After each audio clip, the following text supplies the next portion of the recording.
नमस्कार आप सभी लोगों को। आइए पाठ संख्या 18 की बात करते हैं और हम क्रमबद्ध तरीके से आप लोगों को पाठ दे रहे हैं। आपको बता दें कि अभी हम पूर्व के पाठ में राशियों के चिन्ह से कौन से राशि का कैसा आकार है, यही चीजें हम बता रहे हैं कि हम राशियों को चिन्हों से किस प्रकार समझेंगे। आकार आकृति राशियों की किस प्रकार की होगी, तो हमने मेष राशि से करतक के लिए आपको बताया था। अब हम आपको बता दें कि सिंह राशि की बताएंगे कि इसकी आकृति कैसी है और ये जो है कितने पदों की है।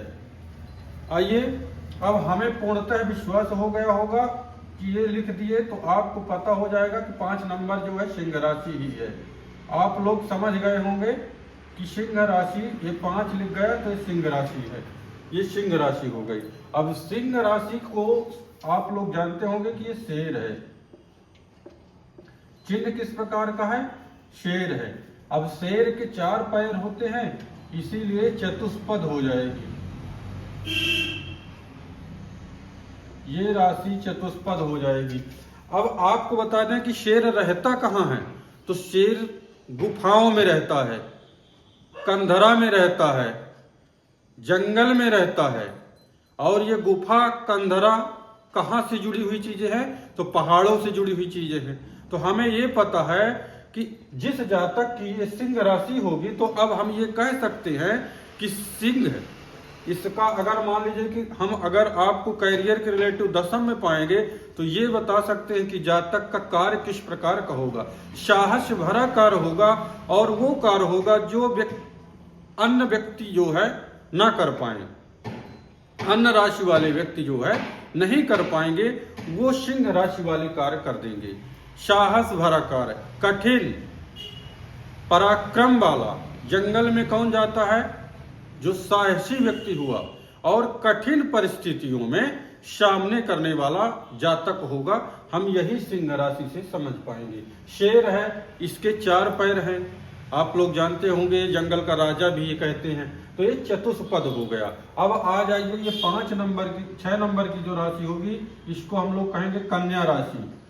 आप लोगों को हम समझ रहे हैं कि आप लोग जरूर इस चीज को समझते होंगे जो हम आपको बता रहे हैं। अब ये कन्या राशि है, तो इसकी प्रकृति किस प्रकार की है, तो आप लोग देखते होंगे साइन पे, फोटो पे, टीवी के माध्यम से, गूगल के माध्यम से इसकी जो चित्र बनती है, तो कभी दुल्हन का मुखड़ा बना करके उसको रख देते हैं। लेकिन ये शास्त्रीय, जो हमारे शास्त्रीय श्लोकों की व्याख्या है, तो इसको बताया गया है कि एक कन्या जो है, एक हाथ में लैंप लिए है और दूसरे हाथ में एक मुट्ठी अन्न लिए है।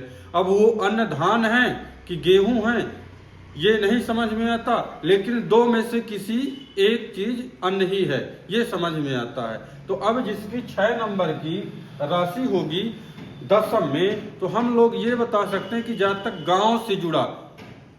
अब नाव से अर्थ क्या होता है? जल संबंधित व्यापार आप कर सकते हैं। अन्न से गांव ग्रामीणों की खेती किसानी का कार्य कर सकते हैं। और जो लैंप लिया है, ये लैंप से भी बताता है कि ये प्रकाश है। लैंप उस जमाने में पहले बिजली नहीं रहती थी, तो यही एक, इसको लालटेन भी कहते हैं कि इसके माध्यम से ये संदेशा दे रही है। इसलिए इस तरह के जातक जो होंगे, तो व्यापारी क्षेत्र में ग्रामीण से जुड़े होंगे, ये हम कह सकते हैं। अब ये कितने पदों की राशि हो गई, तो अब ये कन्या है, मानव साइन की राशि है, तो इसलिए हम इसको द्विपद कहेंगे। हमें विश्वास है कि आप लोग जो है जरूर ध्यान देते होंगे इन चीजों को।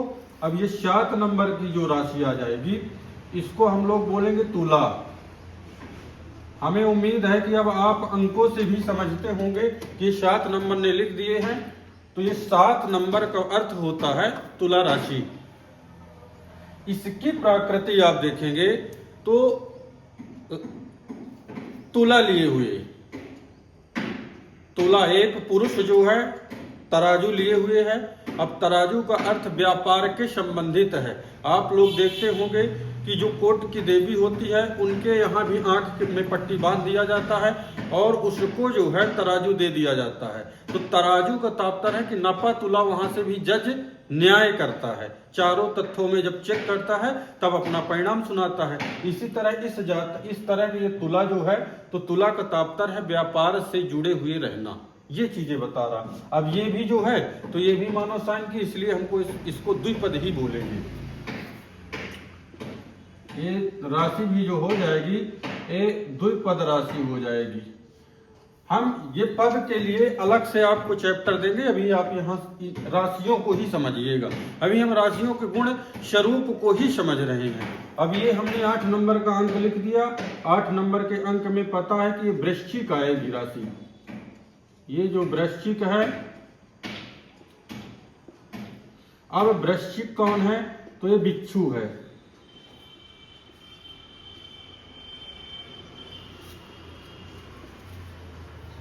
ये बिच्छू, अब बिच्छू आप जानते होंगे कि इसका निवास कहाँ रहता है, इसका स्वभाव किस प्रकार है। तो ये गुप्त स्थानों में रहती है। गुप्त स्थान हमारे जो पूर्व के मकान रहते थे मिट्टी के बने रहते थे, उसमें जो दरारें होती थी उसके अंदर ये बिच्छू छिपके बैठते थे। या तो कह दें कि कंडा पे, जो गाय के गोबर से, आप लोग सरल भाषा में समझते होंगे, ग्रामीणी भाषा है, गाय के गोबर से जो उबले बनते हैं उसमें भी ये छिपी रहती हैं डीह पे। यानी कि ये दरारों में, गुप्त स्थानों में छिपने वाली ये बिच्छू है। तो ये इसका तात्पर्य ये बताता है कि जहाँ तक खुफिया, अगर ये दशम में राशि आ जाएगी, कैरियर निरूपण के अनुसार जहां से हम कर्म की जो है जानकारी देंगे कि दशम में जो राशि होगी, अगर ये 8 नंबर की राशि निकल आई तो हमें ये जरूर बताना पड़ेगा कि जातक खुफिया एजेंसी में, गुप्त स्थानों में, CID रिसर्च सेंटर में कार्य कर सकता है, ये हम बता सकते हैं। इसलिए ये कितने पदों की हो जाएगी, तो इसके भी जो है ना, तो 2 से ज्यादा पैर है, इसलिए इसको चतुष्पद कहेंगे। चतुष्पद नहीं, इसको बहुपद कहेंगे, इसलिए कि 4 से ज्यादा है, इसलिए इसको हम बहुपद कह देंगे, बहुपद।